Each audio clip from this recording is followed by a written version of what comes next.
Nossa lição, nossa aula de hoje, prosseguindo os nossos credos, é a lição de número 12, e nela há uma afirmação de que Jesus foi concebido pelo Espírito Santo. E é sobre isso que nós vamos refletir nessa manhã. Por que é importante nós crermos na concepção de Jesus pelo Espírito Santo, em que isto influencia a nossa fé? O que seria diferente se de repente nós abríssemos mão desta verdade revelada nas Escrituras por alguma outra informação? Esse é o nosso tema desta manhã. Vamos orar ao Senhor nosso Deus.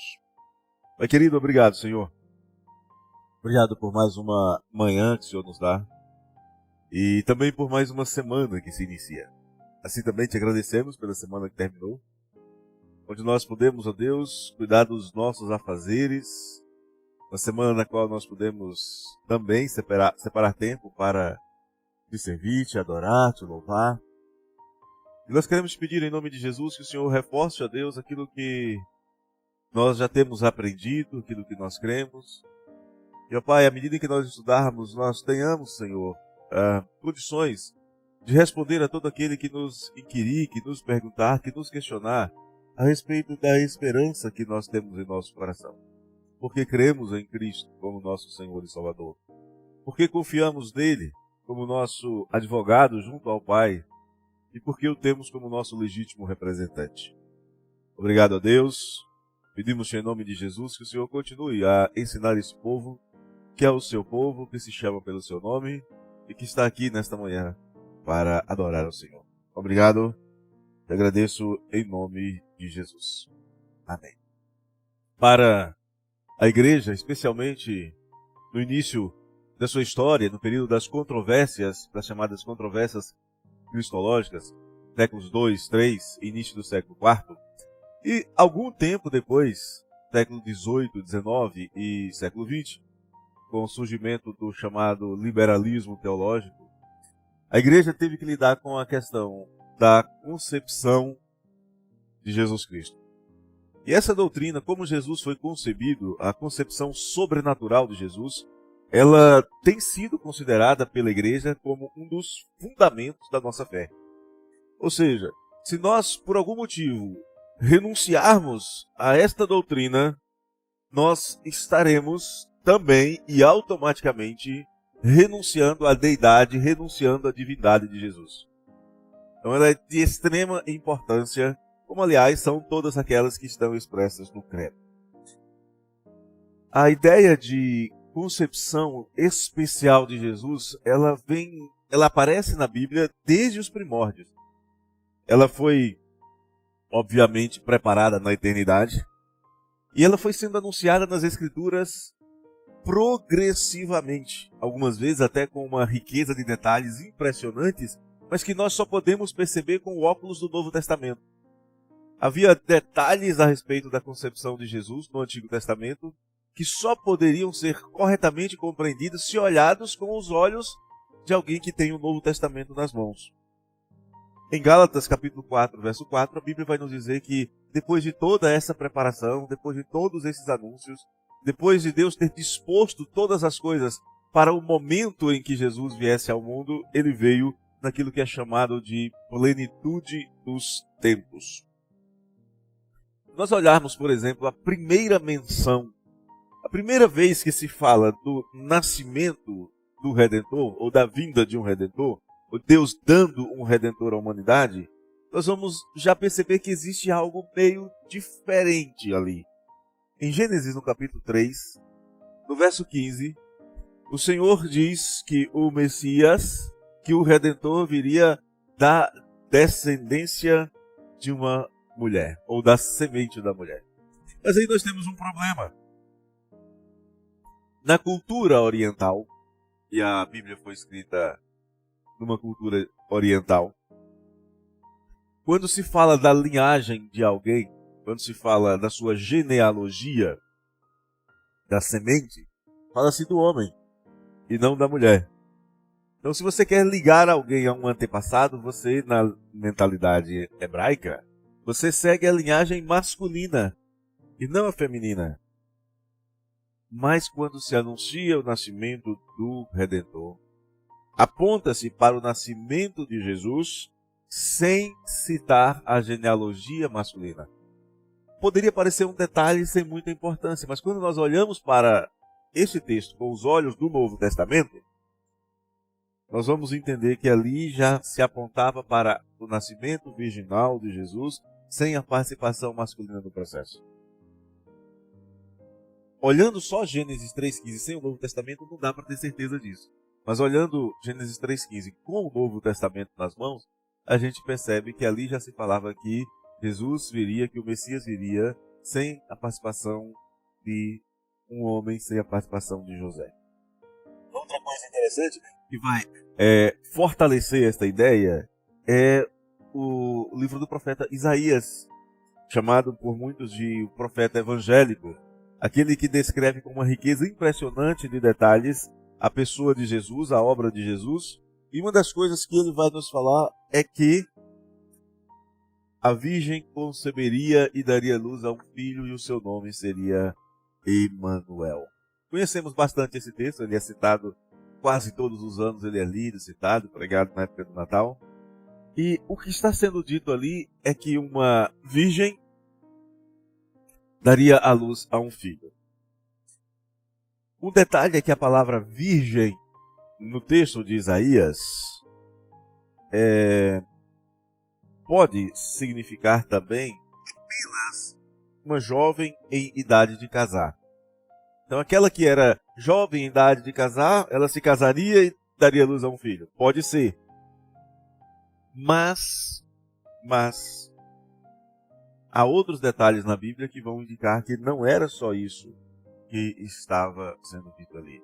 Primeiro, que todos os estudiosos do Antigo Testamento, os rabinos hebraicos, eles identificavam que a virgem seria virgem mesmo, seria tecnicamente virgem. Não seria uma jovem em idade de casar que conceberia ao se relacionar com o homem, seria uma virgem que conceberia.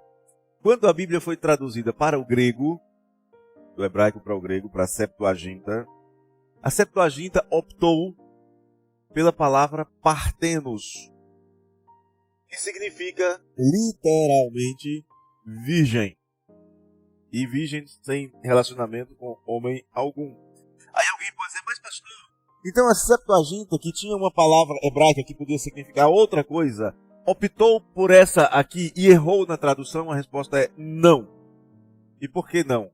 Porque o Evangelho de Lucas usa a mesma palavra que a Septuaginta usou, lá em Lucas capítulo 1, versos 22 e 23, vai usar a mesma palavra para falar do nascimento de Jesus, dizendo que de fato aquela que concebeu, aquela que deu à luz ao Emanuel, ao Messias, é uma partenos, é uma jovem que não havia tido relacionamento íntimo com homem algum.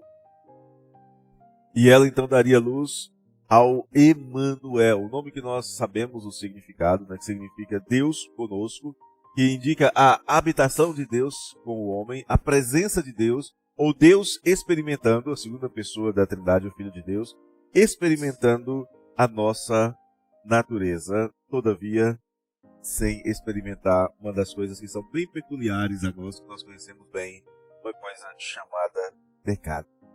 Então o que nós temos até aqui é que havia profecias no Antigo Testamento, desde Gênesis capítulo 3, verso 15, profecias que apontavam para o nascimento do Messias sem a participação de homem algum. E estas profecias se cumprem com o nascimento de Jesus no Novo Testamento. E por que isso é importante? Porque todos os dias nasciam crianças no mundo. E todos os anos, jovens em idade de casar se casavam e engravidavam e tinham filhos. Mas o nascimento virginal seria um sinal da parte de Deus. E lá em Isaías é dito que o nascimento do Messias seria um sinal. A virgem conceber seria um sinal. Seria algo que só Deus poderia realizar. Só Deus poderia fazer o seu filho se fazer carne, sem passar pelo processo natural de concepção pelo qual todos nós passamos. Agostinho vai dizer que a concepção virginal de Jesus é um milagre. É um sinal da santidade de Cristo, que veio ao mundo puro, que veio ao mundo sem pecado, para que pudesse ser o sacrifício perfeito pelos nossos pecados. Ele foi concebido sem pecado, ele nasceu sem pecado, ele viveu sem pecado, ele ofereceu a si mesmo em sacrifício santo e sem pecado para pagar o preço dos nossos pecados, para ser a oferta perfeita, a propiciação perfeita pelos nossos pecados. O significado do nome de Jesus é muito importante, ou o significado do Messias, do nome dado ao Senhor em Isaías, é muito importante. O nome Emanuel, que é também um título, significa Deus conosco. Jesus é o Deus conosco. Isto revela a sua identidade única. É Deus entre nós. É Deus se fazendo um como nós. Em Colossenses 1,15 é dito que é Deus se manifestando de maneira visível. É Deus se mostrando a nós de uma maneira que nós pudéssemos olhar, contemplar, fazer aquilo que João disse na sua carta que foi lido hoje. Nós vimos, nós ouvimos, as nossas mãos apalpamos com respeito ao verbo da vida. O presbítero Jorge pode ler para a gente Colossenses 1,15. Este é a imagem do Deus invisível, o primogênito de toda a criação. Este está se referindo a Jesus, está se referindo ao Emanuel, à segunda pessoa da Trindade, ao Filho de Deus, e é dito, ele é a imagem do Deus invisível, é o primogênito de toda a criação. E sendo ele quem ele é, um homem concebido sem pecado, e ao mesmo tempo Deus conosco, ele torna possível a reconciliação entre a humanidade caída, que somos nós com os nossos pecados, por pensamentos, por palavras e por ações. Ele possibilita a nossa reconciliação com o Deus que é justo, e por ser justo ele tem que aplicar a justiça sobre o pecador, mas é também o Deus misericordioso. É o Deus que não tem prazer na morte do pecador. Outra coisa importante é que o Emanuel aponta também para a presença constante de Jesus no meio do seu povo. Ao se despedir dos seus discípulos, em Mateus, capítulo 28, Jesus, além de comissioná-los como suas testemunhas, lhes faz uma promessa. Ele diz, eis que estou convosco todos os dias, até a consumação do século. Então, a expressão ou o título Emanuel aponta para essa presença de Jesus em nosso meio. Da presença de Jesus conosco. Tanto se fazendo carne, ao nascer de uma virgem, ao crescer como as crianças crescem, ao atingir a maturidade e ao oferecer a si mesmo como sacrifício, como também na sua presença espiritual conosco hoje. Nós podemos dizer, Cristo está entre nós. Cristo visitou a terra, Cristo tomou a nossa carne, Cristo viveu entre nós para revelar-nos o Pai, para trazer-nos à sua comunhão, e Ele vive entre nós para manter-nos em íntimo relacionamento com Deus. Então o significado do nome Emanuel, da promessa de Deus conosco, está indicando, está apontando também para este nascimento, para essa concepção espiritual do Senhor Jesus, que é uma concepção milagrosa. E como ela acontece, como ela foi tornada possível. Se não houve a participação de homem algum, pastor, e se houvesse naquela época a possibilidade de inseminação artificial, ainda teria a participação da semente do homem. Ainda teria a participação do homem na história. Mas o caso aqui é que não. A concepção de Jesus é uma concepção milagrosa e ela acontece pelo poder do Espírito Santo. É o único evento, é um evento único em toda a história da humanidade. Em Lucas 1, de 26 a 38, é um texto longo, nós vamos encontrar este relato, vamos encontrar o relato de como foi que Jesus foi concebido. E há um detalhe que é muito interessante aí. Quando o anjo chega até Maria e fala com ela e diz que ela foi escolhida, que ela foi eleita por Deus para ser a mãe do Messias, para trazer o Messias ao mundo, Maria faz um questionamento. Como isto é possível se não conheço homem algum?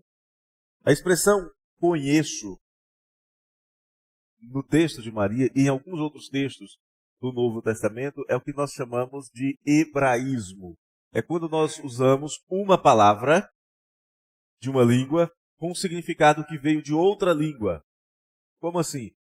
Quando a Bíblia fala de conhecer, em alguns casos, ela está se referindo a um conhecimento mais íntimo, mais profundo. Um exemplo é quando Isaac recebe a sua esposa. Ele a conhece na estrada, leva para a tenda da sua mãe, que já havia falecido, e ali ele a conhece. Quando foi que ele conheceu a sua esposa? Na estrada. Mas quando foi que ele a conheceu verdadeiramente, intimamente? Na tenda. Então, quando Maria pergunta, mas como é que pode? Como é que eu posso ficar grávida? Como é que eu posso estar grávida se eu não conheço homem algum? Se eu não me relacionei com homem algum? Mais tarde, depois que Jesus nasce, o texto vai contar que José recebeu a sua esposa, mas não a conheceu até que ela tivesse dado à luz ao seu primogênito.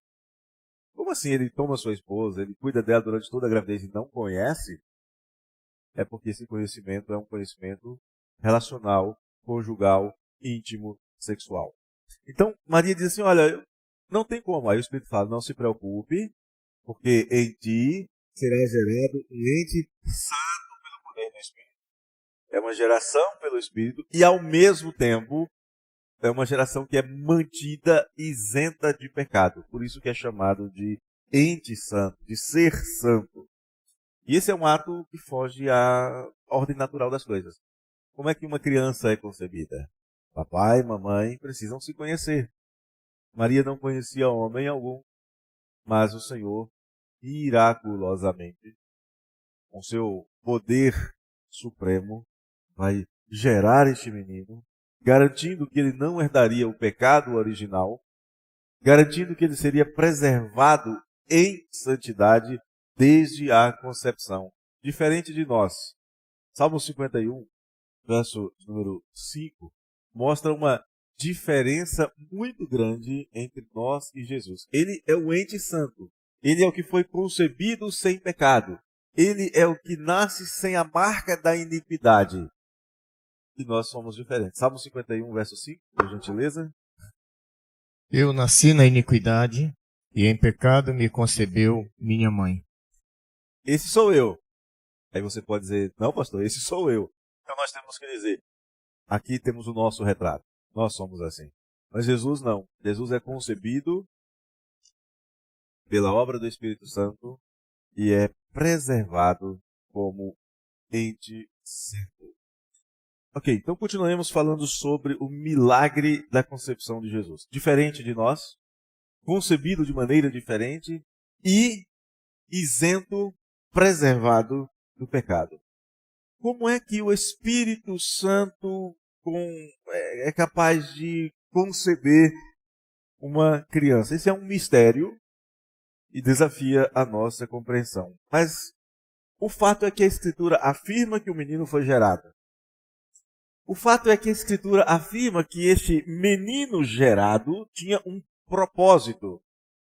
Ele era o Santo de Deus que viria estar conosco, o Deus conosco. É uma concepção diferente, sem participação de pai humano, preservando a sua natureza divina, fazendo com que a natureza divina e a humana pudessem coexistir perfeitamente, e isso sem nenhuma mistura e sem nenhuma confusão. Já falamos aqui há algumas semanas sobre as dúvidas, sobre os questionamentos, sobre várias linhas de pensamentos que se levantaram contra a pessoa de Jesus Cristo, dizendo ele não é Deus, ele é só homem, ele é só um anjo, ele é um homem exaltado, ele é uma espécie de Deus diminuído. Já falamos aqui um pouco sobre estas teorias, mas o fato é que este menino que foi gerado pelo poder do Espírito Santo. Tem coisas que a Bíblia revela para nós o fato, sem revelar o modo. Nós fazemos isso com os nossos filhos, né, em muitas situações, eles nos perguntam coisas que nós revelamos um fato. Falamos, olha, aconteceu. E aconteceu desta maneira. Mas sem revelar muitos detalhes, porque a mente deles não é capaz de compreender, assim como a nossa mente não é capaz de compreender as profundezas de Deus. Mas o fato é que o mesmo Espírito que agiu poderosamente na criação, lá em Gênesis capítulo 1, verso 2, quando diz que o Espírito de Deus pairava sobre a face das águas, a ideia daquele pairava é que ele estava infundindo poder, vida, sobre a criação. Ele também foi o agente da geração da vida no ventre daquela virgem chamada Maria, cumprindo assim o propósito de que Jesus fosse, ao mesmo tempo, o Filho de Deus. Já falamos sobre isso, Jesus como Filho de Deus, eu creio que Jesus é o Filho de Deus, mas cumprindo também a profecia de que ele seria o Filho do Homem, seria humano como nós. Também falamos sobre isso, que Jesus várias vezes, ele chama para si mesmo esse título de Filho do Homem. E Maria? Qual é o papel de Maria nessa história? Ainda não vou me aprofundar no assunto. Tá? Nós vamos ter um momento especial, uma aula especial para falar sobre isso, dentro do nosso cronograma. Qual é o papel de Maria na história da salvação? Às vezes nós vemos pessoas detratando a pessoa de Maria. Se de um lado alguns exaltam, chamando-a inclusive de corredentora, o que é um equívoco, outros vão dizer que ela não era nada, o que é outro equívoco, o que é outro erro. Quem é Maria na história? Primeiro, nós precisamos entender que de si mesma, Maria não era diferente de nenhuma outra virgem em Israel. Não era diferente de nenhuma outra jovem em Israel, como não era diferente de nenhuma outra jovem nos dias de hoje. Ela, assim como nós, ela está na lista do Salmo 51:5. Assim como nós, ela está naquela lista que a Bíblia diz que não há ninguém sobre a face da terra que faça o bem e nunca peque. Ela está naquela lista de pecadores como todos nós. Então, de si mesma, ela não tinha nada que a tornasse merecedora desta honraria. Havia apenas uma coisa que fazia ela diferente de muitas mulheres em Israel naqueles dias. Ela era virgem. Havia muitas que não eram. Ela era virgem. Virgem judia. Como centenas, como milhares de outras. Quando o Espírito fala, quando o anjo fala para ela que ela seria a mãe do Messias, que no ventre dela seria gerado um ente santo, aí ela expressa a sua admiração na forma de uma canção. O Magnificat, o cântico de Maria que nós conhecemos. E neste cântico, ela descreve a si mesma como humilde. Algumas traduções trazem porque atentou na humildade da sua serva, Lucas 1,48, e outras traduções trazem uma palavra mais pesada, porque atentou na baixeza da sua serva.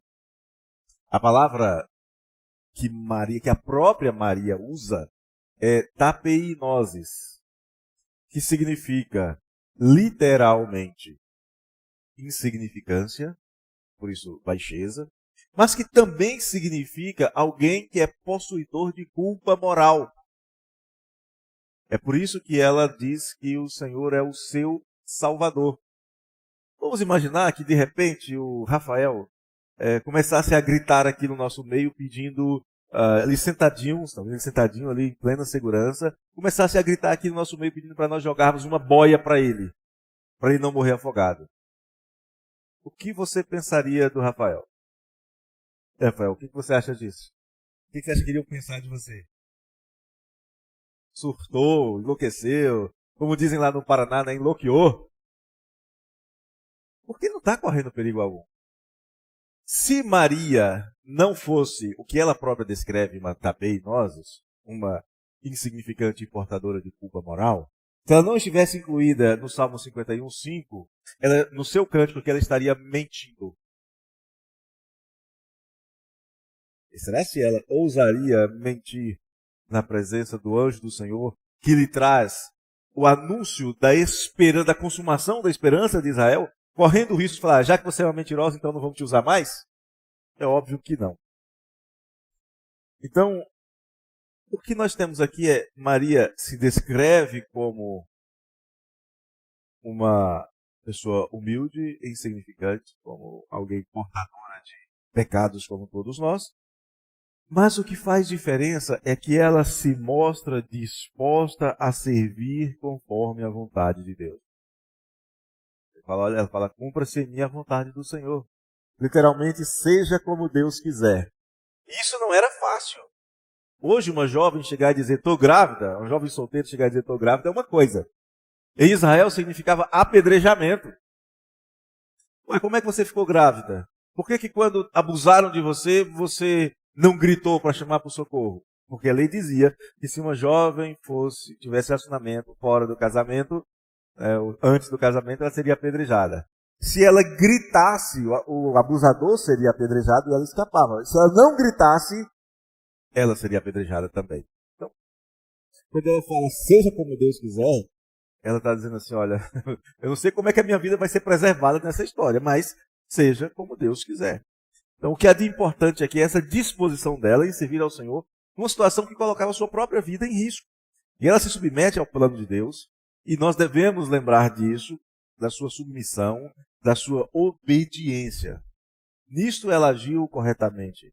Nisso ela deve ser lembrada, não por uma espécie de santidade superior, de que ela própria também tivesse sido concebida sem pecado e preservada sem pecado, porque a doutrina, alguns defendem que Maria também foi concebida sem pecado, e aí nós teríamos que voltar atrás. Então a mãe de Maria também tinha que ter passado pela mesma história, e aí nós teríamos que esquecer o que a Bíblia diz, que não há sobre a face da terra quem nunca peque, quem faça sempre o bem. Aí ia ser complicado. Então, se a Bíblia fala que todos pecaram e carecem da glória de Deus, Maria está incluída. A mãe de Maria também estava incluída. E o fato é que ela deve ser lembrada por isso, por sua submissão ao plano de Deus, por sua obediência. E não porque houvesse santidade intrínseca nela. Não como se ela nunca tivesse cometido pecado. O foco aqui, o foco do relato, é o que Deus está fazendo por meio de Maria. Como fez coisas maravilhosas e extraordinárias por meio de outros servos seus. O foco aqui é Deus está glorificando o seu nome através dos seus santos. A honra de Maria está em sua disposição humilde. Está em sua fé na palavra de Deus. Mas quem deve ser exaltado é Deus, é o Espírito Santo do Senhor, porque Ele é o agente divino da concepção de Jesus, do nascimento do Cristo. Esta concepção sobrenatural de Jesus pelo Espírito Santo é que vai garantir que o seu nascimento seja sem mancha, sem a mácula do pecado original. E a pureza de Cristo, esse nascimento puro de Cristo, a concepção pura de Cristo, ela é fundamental, porque Cristo é o Cordeiro perfeito, capaz de oferecer a si mesmo como sacrifício pelos pecados da humanidade. Veja, por exemplo, Hebreus, capítulo 4, verso 15. O sacrifício de Cristo só é aceitável porque é sem pecado. Se o sacrifício de Cristo fosse um sacrifício marcado pelo pecado, ele não seria aceito como um sacrifício perfeito. Ele não seria suficiente para a redenção da humanidade. Hebreus 4,15 diz assim: porque não temos sumo sacerdote que não possa compadecer-se das nossas fraquezas. Antes foi ele tentado em todas as coisas, a nossa semelhança, mas sem pecado. Em Cristo não havia tapeinose. Em Cristo não havia baixeza. Em Cristo não havia insuficiência moral. Ele é o sumo sacerdote perfeito, ele é o sacrifício perfeito, ele é o segundo Adão que conserta a falha do primeiro Adão. Cristo é a propiciação pelos nossos pecados, e propiciação, a ideia é o sangue que cobre o pecado. Então, quando o Senhor olha para nós, ele nos vê cobertos pelo sangue de Cristo. Ele não vê o pecado que há em nós, mas ele nos vê cobertos pelo sangue de Cristo. E esse sacrifício de Cristo só foi possível de ser perfeito porque ele nasceu sem pecado, porque ele foi concebido por obra do Espírito Santo. Se ele tivesse sido concebido de forma natural, ele teria herdado a natureza pecaminosa desde Adão. Mas como isso não aconteceu, ele é verdadeiramente o Santo de Deus. E isso é essencial em Jesus. A santidade é essencial em Jesus, porque se ele não fosse santo, ele não seria divino. Somente Deus é santo. E nele não havia nenhuma mancha, nenhuma mácula do pecado. A sua oferta é perfeita, sem defeito, e por isso pode trazer redenção para nós, cumprindo as exigências da lei de Deus. E o papel de José nessa história? Bom, já sabemos que José, ele não é o pai biológico de Jesus. Mas, quando nós olhamos para a participação de José, nós temos que ver que há algo de diferente, de especial. Dentro dos valores judaicos, José agiu de uma maneira inesperada.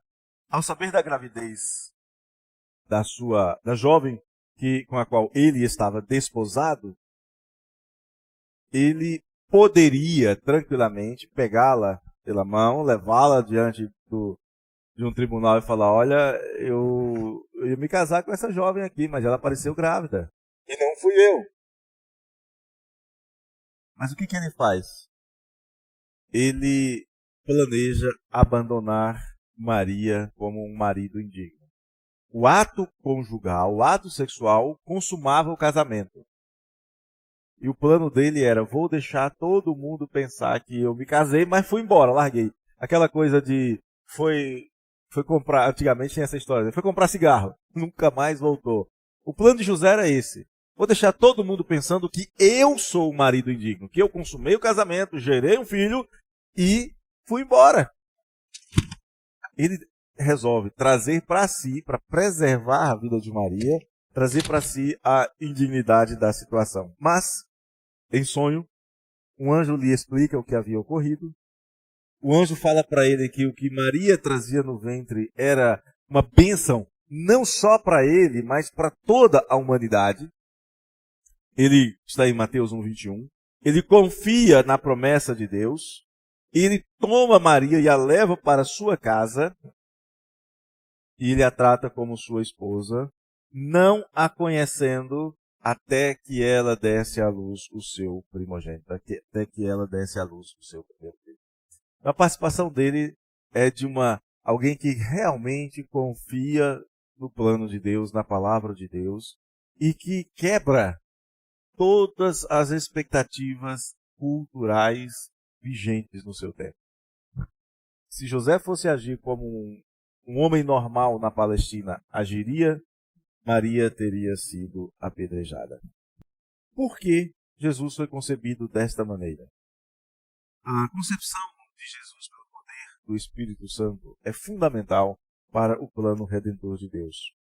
Por quê? Primeiro, olhemos para a nossa condição. Nós somos pecadores. Quando nós nos relacionamos com o nosso cônjuge, a Bíblia diz que é um relacionamento de pecadores. E pecadores só podem gerar pecadores. Quando Jesus foi gerado sem essa participação pecaminosa, essa geração especial, ele foi preservado em sua divindade plena e perfeita. Colossenses capítulo 2, verso 9, vai mostrar para nós que Jesus ele é de fato divino. E ele então compartilha todos os atributos do Pai, poder, eternidade, santidade, e também os atributos do Espírito Santo. Colossenses 2:9. Porquanto nele habita corporalmente toda a plenitude da divindade. No corpo de Cristo, toda a plenitude da divindade está presente. E devemos lembrar que Paulo escreve esse texto depois da morte e da ressurreição de Jesus, indicando que ele ainda permanece tendo um corpo. Então, pela concepção no ventre de Maria, Jesus assumiu a sua natureza humana, uma natureza humana verdadeira, experimentou as nossas limitações, as nossas fraquezas, experimentou as tentações da condição humana mas já lemos em Hebreus 4,15, sem pecar. Jesus precisou de alguém que o amamentasse, que o vestisse, que o lavasse, como qualquer criança humana. Jesus passou pela turbulência da adolescência, embora eu acredite que no passado a adolescência era um pouco menos turbulenta. Hoje é mais mimada e por isso mais complicada. Ele passou por tentações como nós passamos. Te dou os reinos da terra, te dou o poder do mundo, está com fome, manda que a pedra se transforme em pão. Passou pelas mesmas tentações que nós passamos, todavia sem pecar. Ao longo da história, algumas pessoas se levantaram contra a doutrina da concepção virginal de Jesus e as suas consequências, como a divindade e a humanidade perfeitas. Teve o docetismo, que negava que Jesus fosse verdadeiramente humano, e negava inclusive o nascimento virginal de Jesus. Ele dizia que Jesus apareceu já adulto em algum lugar. Tivemos o arianismo, que, por outro lado, negava a divindade de Cristo. Dizia que ele era só uma criatura, como as outras, exaltada, poderosa, etc., mas só uma criatura. Tivemos o nestorianismo, que dizia que Jesus era parte humano, parte divino, e que os dois coexistiam. Então, a parte humana era pecadora, mas a divina não. Então, pela influência da parte divina, a humana não pecou. A parte humana queria pecar, mas a divina segurava. Esse foi o nestorianismo. Tivemos o monofisismo, que é uma outra doutrina que dizia que em Cristo havia as duas naturezas, mas essas duas naturezas tinham só uma vontade. Dizia que a vontade humana tinha sido totalmente anulada. E aí, então, ele não teria realmente sido tentado. Teve gente de todo tipo, com todo tipo de ideia, para negar que Cristo é verdadeiramente humano, nosso representante, e verdadeiramente divino, sacrifício perfeito pelos nossos pecados. Mas a igreja, especialmente nos séculos 2, 3 e 4, se dedicou a estudar o assunto, teve reuniões com centenas de representantes, e essas reuniões então chegaram à conclusão de que essas doutrinas, arianismo, monofisismo, nestorianismo, deixa eu lembrar o nome da outra aqui, o docetismo, essas doutrinas todas estavam erradas. Deu trabalho. Às vezes a gente quer entender essas coisas em 1 ou 2 aulas de escola dominical. Eles gastaram 3 séculos. E isso deve nos incentivar a estudar, a ler um pouco mais, a estudar com afinco a palavra de Deus. A concepção de Jesus também vai garantir a sua perfeita humanidade.